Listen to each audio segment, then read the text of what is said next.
በስመ አብ ወወልድ ወመንፈስ ቅዱስ አሃዱ አምላክ አሜን። በልበሎ በአንድነት ዘምሮ አመስግኖ ለክብር ዘምሩለት ለእግዚአብሔር ያለ ማንም የለም።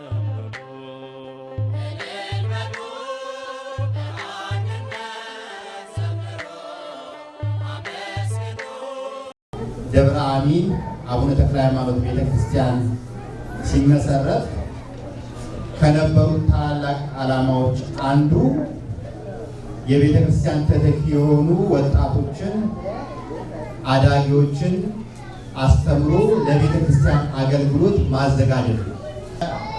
ደብራችን ሰንበት ትምህርት ቤት በዚህ ክረምት ወጣቶቹ አዳጊዎቹ እረፍት ላይ ባሉበት ሰዓት የስልጠና መርሃ ግብር እንዲዘጋጅ ተደርጎ ያንን መርሃ ግብር ለአንድ ሳምንት አካሂደን ዛሬ የሰለጠኑት ተማሪዎች የሚመረቁበት ዕለት ነው። መርሃ ግብሩ ምን እንደነበረ ለምን ዓላማ እንደተዘጋጀ ግን የተዘጋጀውን ነገር ባጭሩ አቀርብና ወደ ዕለቱ ትምህርት እንሄዳለን። ከዚህ ቀጥሎ ትምህርት ይኖረናል። በዚህ መርሃ ግብር ላይ እነዚህን ሕፃናት ሊያስተምሩ የመጡ አንድ ሳምንት ሙሉ ዲያቆን ዳዊትንም ከዛሬ 10-12 ዓመት በፊት ዲሲ አካባቢ በሰንበት ሴት የሚማር አንድ ወጣት ተስፋ የሚደረግ ነበረ። አሁን ደግሞ ያው እንደዚህ አስተማሪ ሆኖ በዚህ ደረጃ እያስተማረ ይገኛል። ይህንን ሁሉ ያደረገልን አምላካችንን ልናመሰግን ይገባል። ተስፋ መቁረጥ የሌለብን ለዚህ ነው። በወጣቶች ልጆች ያሏት ቤተክርስቲያን ተስፋ አትቆርጥ። ልጆቻችንን እግዚአብሔር መንፈስ ቅዱስ እሱ በወደደ መልክ የቤተክርስቲያን ተተኪ በአባቶቻቸው እግር ተተኪ ያደርጋቸዋል። ይህንን ሁሉ ያደረገ አምላካችን ስሙ የተመሰገነ ነው። ባጭሩ የነበረው መርሃ ግብር የተዘጋጀበት ዓላማ አለ። ዓላማዎቹ የተካሄደው ፕሮጀክቱ የተካሄደው ከጁላይ 29 እስከ ሜይ 4 ድረስ ነው። ለአንድ ሳምንት የተካሄደ መርሃ ግብር ነው። ይህንን ፕሮጀክት ያዘጋጀው የደብረ አሚን አቡነ ተክለሃይማኖት ሃይማኖት ሰንበት ትምህርት ቤት ነው። ትምህርቱ ለወጣቶቹ ለአዳጊዎቹ የተሰጠው ሳምንቱን ሙሉ በእንግሊዝኛ ቋንቋ ነው።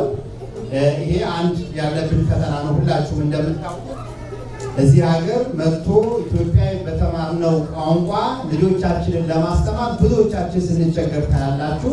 እዚሁ ግን ቋንቋቸውን የሚያውቁ ባህሉን የሚያውቁ ወንድሞቻቸው እንዲያስተምሯቸው ተደርጎ በዚህ ፕሮጀክት ውስጥ 31 አዳጊዎች ተምረዋል እና ጥሩ ነገር እንዳገኝ በኋላም ከነሱ እንሰማለን ማለት ነው።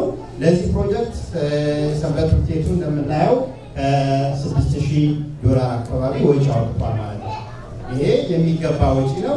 ቤተክርስቲያን ልጆቿን ለማስተማር የምታወጣውን ወጪ እንደ ችግር እንደ ጉድለት አትቆጥረውም። የፕሮጀክቱ ዓላማ ምንድን ነው? እነዚህ ታዳጊ ወጣቶች ያላቸውን የእረፍት ጊዜ በአግባቡ እንዲጠቀሙበት በማድረግ ከዚህ በፊት ይሰጣቸው የነበረውን የትምህርት ሃይማኖት ኮርሶች ላይ ያገኟቸውን ነገሮች እንዲያጠናክሩ እንዲያስታውሱ በተሻለ ትኩረት በተሻለ የውይይት መድረክ እንዲማሩ ማድረግ ነው። ይህን የእረፍት ጊዜያቸውን በአግባቡ ተጠቅመውበታል። ከዚያ በተረፈ እኛ የማንረዳቸው በዚህ ሀገር ወጣቶች ላይ አዳጊዎች ላይ ያሉ የተለያዩ ፈተናዎች አሉ። አካባቢው ሀገሩ ራሱ የሚያመጣው ምናልባት ብዙዎቻችን የማንረዳቸው የተለያዩ ፈተናዎች አሉ። እነዚህ ፈተናዎች እርስ በርሳቸው እንዲነጋገሩባቸው፣ እንዲወያዩባቸው፣ የጋራ መፍትሄ እንዲፈልጉላቸው የሚፈልጉት መፍትሄ ደግሞ ከቤተ ክርስቲያን ትምህርት ውጪ እንዳይሆን ራሳቸው ከሃይማኖት ትምህርት አንጻር እንዲመረምሩ እንዲወያዩ የተደረገበት መርሃ ግብር ነው። በዚህ ትምህርት ከበር የተደረጉ ወይንም የተሸፈኑት የትምህርት ዘርፎች እዚህ ጋር ተዘርዝረው እንደምታያቸው ናቸው። በኋላ ላይ ወንድማችን ዲያቆን ጎርጎሪዎስ ትምህርቱ አጠቃላይ አጠቃላይ መልእክቱ ምን እንደነበረ አጠቃላይ ይዘቱ ምን እንደነበረ ባጭሩ አጠቃሎ ስለሚገልጽልን ዝርዝሩን እንደምታዩት ነው። በዝርዝሩ ወደ መዘርዘር መሄድ የሚያስፈልገኝ አይመስለኝም። ምናልባት ርዕሶቹን እነሱ ባስተማሩት መልክ እነሱ ሊገልጹት ይሻላል ብዬ ጠቅለል ባለ መልክ ወደ ኋላ ተመለሱ። የትምህርቶቹ ዝርዝር እነዚህ ሰብጀክቶች ናቸው ሲሰጧቸው የነበሩት። እነዚህ ውስጥ በጣም ብዙ ጥልቅ ውይይቶች ናቸው የተካሄዱት። ዝም ብሎ ርዕሶቹን ብቻ አይተናቸው የሚበቃ አይደለም። በእነዚህ ጉዳዮች ላይ ጥልቅ ውይይቶች ተደርገዋል። ወጣቶች የተሰማቸውን ነገር ምን እንዳገኙ ከዚህ ውይይት በኋላ እነሱ ይገልጹልናል ማለት ነው። ስለዚህ አሁን የምናደርገው ይህንን መርሃ ግብር በተመለከተ ባለፈው ሳምንት የተደረገው መርሃ ግብር በተመለከተ ከተማሪዎቹ ይህንን ትምህርት ከተከታተሉት አዳጊዎች መካከል ሁለት ተማሪዎችን እንጋብዝና ምንድን ነው የተሰማቸው፣ ምን ነበረ መርሃ ግብሩ፣ ከዚህ መርሃ ግብር ምን አገኙ፣ ምን ተማሩ፣ ወደፊትስ ምን ያስባሉ የሚለውን ሁለት ተማሪዎችን እንጋብዛለን። የምንጀምረው ከምንወደው ከወንድማችን ከዲያቆን ሲራክ ነው። ዲያቆን ሲራክ አንዱ ተማሪ ነበር። እንግዲህ እስቲ ምን እንደተሰማው ይነግረናል። በነገራችን ላይ ከዚህ በኋላ ያለውን ነገር በሙሉ ውይይት በሙሉ በእንግሊዝኛ ቋንቋ ነው የምናካሄደው። ስለዚህ ጋርፍሬት ውስጥ ነው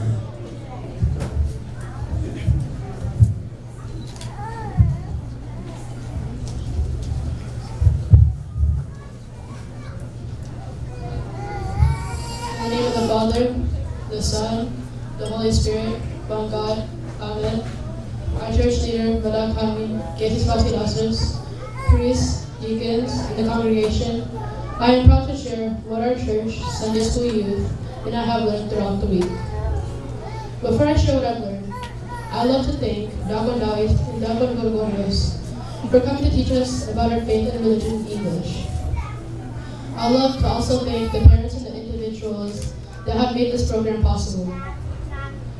In the past week, we learned about our relationship with God, why we come to church, and how to tackle temptations as teens face every single day. Our relationship with God should be very strong. Dr. Dawei preached that there are 3 types of sins: the never sin, the shouldn't do sin, and the it's okay sin.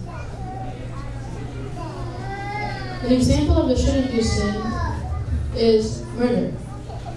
We as Christians do not think about this, and when it's brought up, we will not do it. And that's why it's called the never do sin. The second sin is the shouldn't do sin.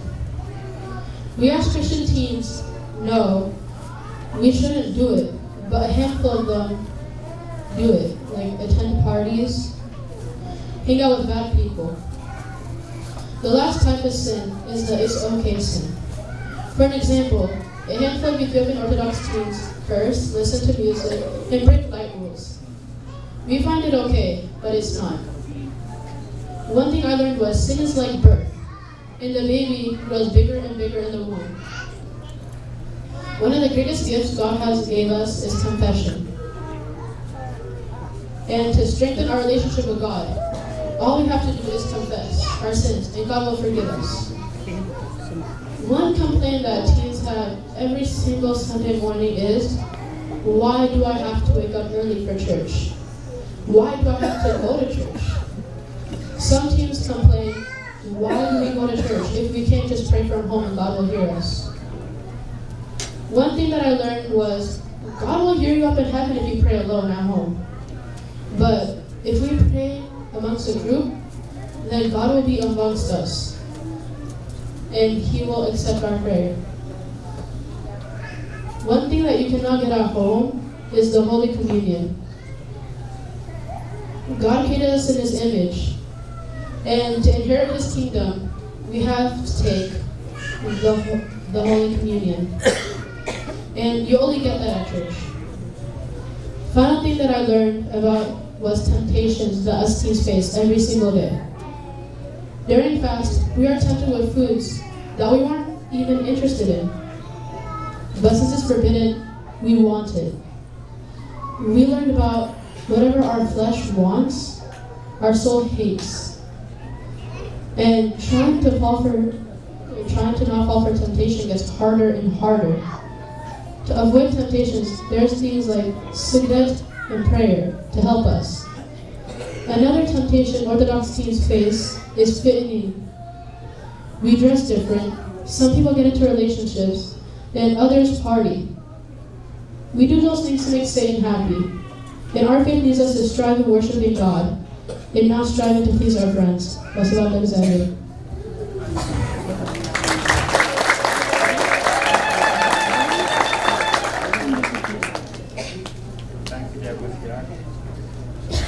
Thank you, Debre, for your summary.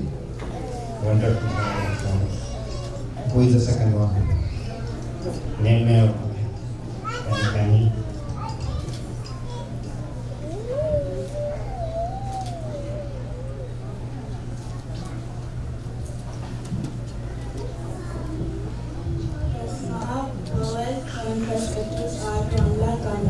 In the name of the Father, the Son, the Holy Spirit, one God. Amen.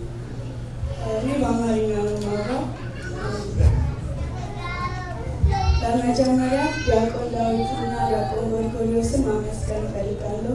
በጣም አመሰግናለሁ።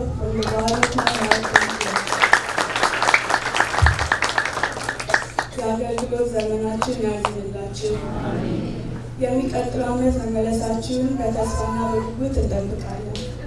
አብረን ባሳለፍናቸው በእነዚህ አጭር 6 ቀናት ውስጥ ቤተክርስቲያን ለምን እንደምንመጣ መተን ምን ማድረግ እንዳለብንና ለምን እንደምናደርግ አምላካችን ኢየሱስ ክርስቶስ ሥጋ ለብሶ ለምን ወደዚህ ዓለም እንደመጣ ስለ ጸሎት፣ ጾምና ንስሐ አስተምረውናል።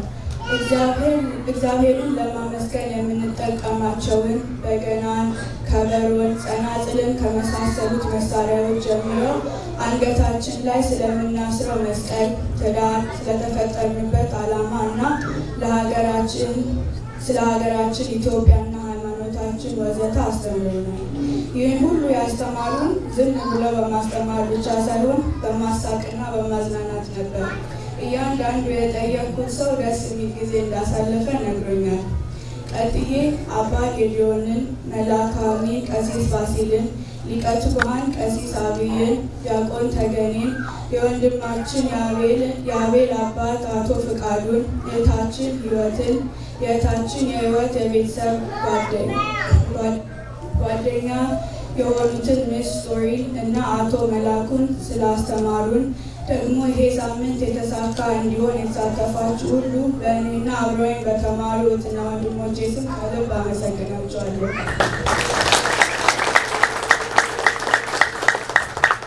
በመጨረሻ የታሰበው ሁሉ ነገር እውን እንዲሆን የፈቀደ አምላካችን እግዚአብሔር ስሙ ለዘላለም የተመሰገነ ይሁን።